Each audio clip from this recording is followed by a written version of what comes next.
we are a couple months out from the release of The Mandalorian and Grogu.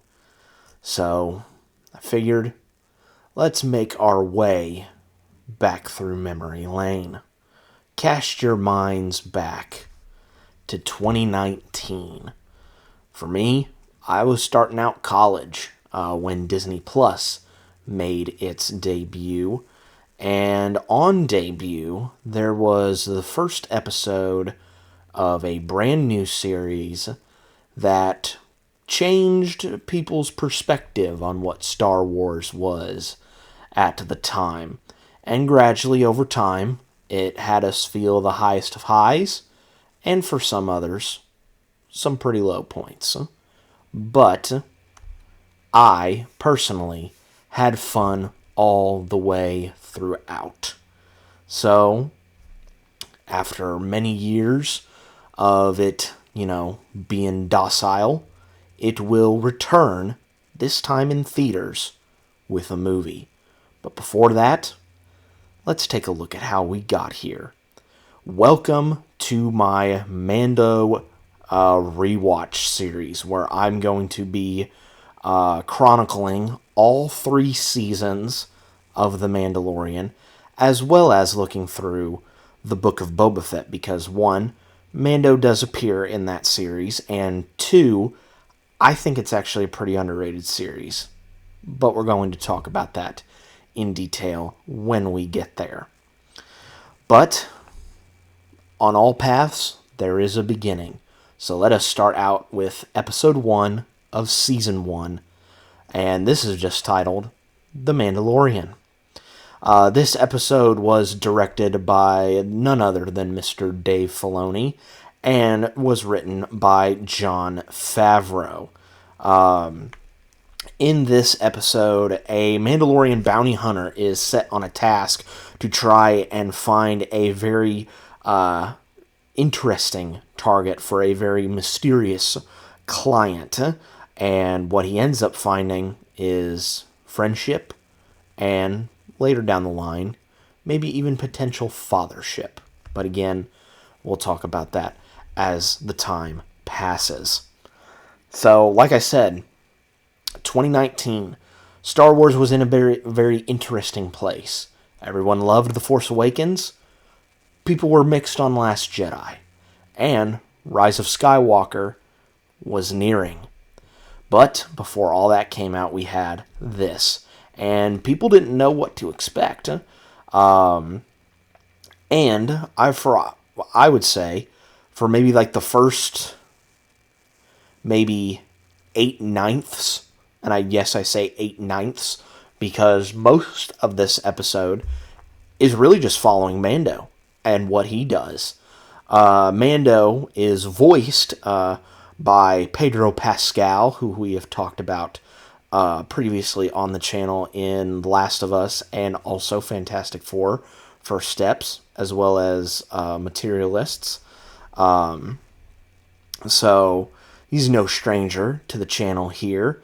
And he does, and I'm going to sing the praises of Pascal throughout this whole series, but he does a really good job of mimicking what the stunt guys, which, by the way, props to the stunt guys for doing the bulk share of the physical acting for Mando throughout the whole show run.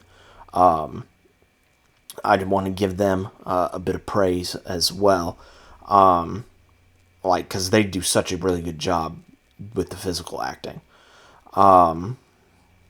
But yeah, most of this episode is just following Mando. We open with him at a bar, oh gosh, trying to remember the Star Wars terminology. Oh my god.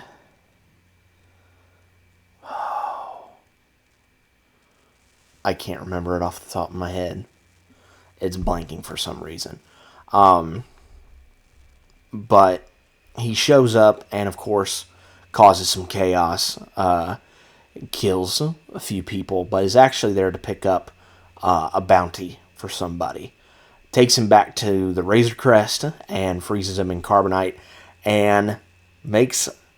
I have something in my teeth, pardon me. Makes his way back to Mr. Grief Karga, played by the late and great Carlweathers, who we will talk about more with the show, because if I remember correctly, he ends up directing a few episodes, I believe in season 2 and 3. So we'll get to talk about him behind the camera. But him in front of the camera, he's really good as Grief. And I'm also going to be singing his praises throughout the whole run of the series. And he basically, is giving Mando like all these, I guess, low-level bounties, but lets him in on a high-end, high-paying bounty with a private client. And so Mando makes his way there and meets the potential employer, who's played by wernerherzog.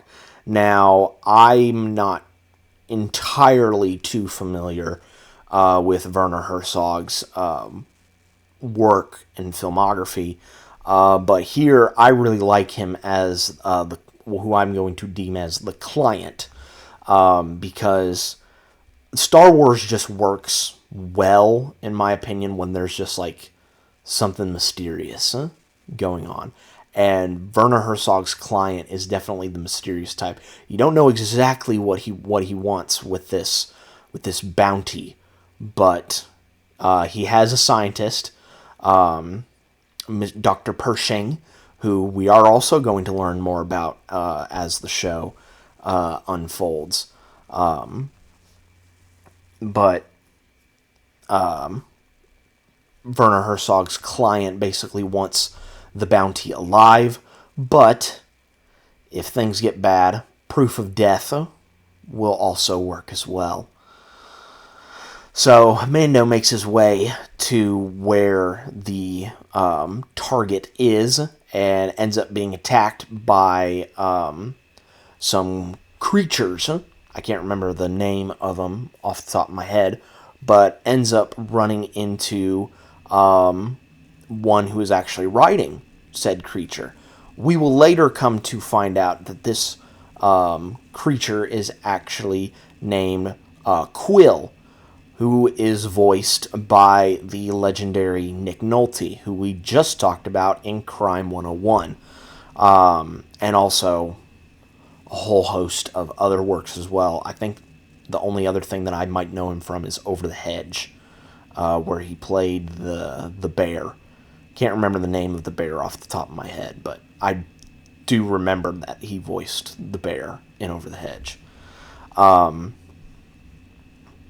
But Quill basically teaches Mando how to ride one of these creatures and basically shows him the way, pun very much intended, shows him the way to where the target is located. But before Mando can make a move, he sees an IG assassin or bounty droid make his way to the scene and start laying people out left, right, and center.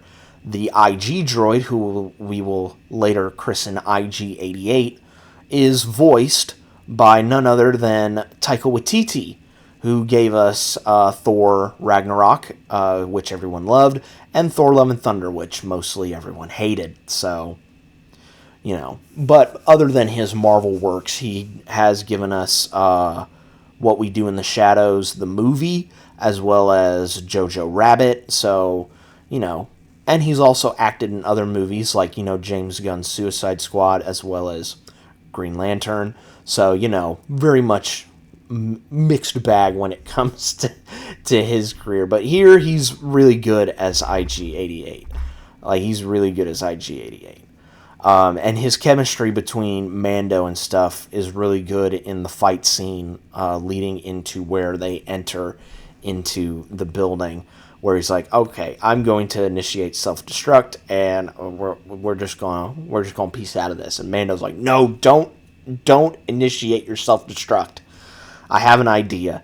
And so they're able to take out everyone. They're able to get into the building, and this is where the paradigm of the show shifts. Because they find the target, and Mando sees the target and is like, wait a minute. I thought the target was 50 years old. And IG says, well, certain creatures age at a different rate. Maybe this one might live for centuries. Who knows? And you see the silhouette of the creature. And then once the creature pulls down the blanket in its bassinet, we see that it is a creature similar to the species that Yoda is, which shocked everyone back in 2019, including myself. Because now, before we even knew his name, we just christened him as Baby Yoda. So that's what I'm going to call him until we actually get his name, because that's what everyone on the internet ran with. So IG is going to try and, terminate the bounty, but Mando stops IG from doing so, and a bond is formed between the two. And that's where episode 1 ends. Like I said, I think people would have enjoyed just a bounty hunter show with a Mandalorian. I think people would have enjoyed that. But having that reveal of Baby Yoda is what shifted the show from being like a gritty bounty hunter, thriller type show to essentially a lone wolf and cub story, which, as, George Lucas kind of really based Star Wars off of, old school samurai movies mixed in with, influences from Dune, I think fits Star Wars to a T perfectly. And this episode just really reminded me, like, A, this show is really, really cool, and B, how excited I was and how others were for the future of Star Wars. And it was like, all right, the movies are a bit iffy. We'll see how Rise of Skywalker is. But if that doesn't go well, at least we have this. And this so far is ruling. So, we'll see how the rest of season 1 goes. But that is my review of season 1, episode 1 of The Mandalorian. I'm looking forward to going down this path, making my way to Mandalorian and Grogu, and it'll be nice to kind of reminisce on memories and reactions from everyone else from way back when. But I think that is going to be pretty much it for me on this one, guys. Be safe out there, and remember, if you ever get lost along the road, maybe you might find some companionship along that road and make your own way towards your destiny. I will catch you guys next time.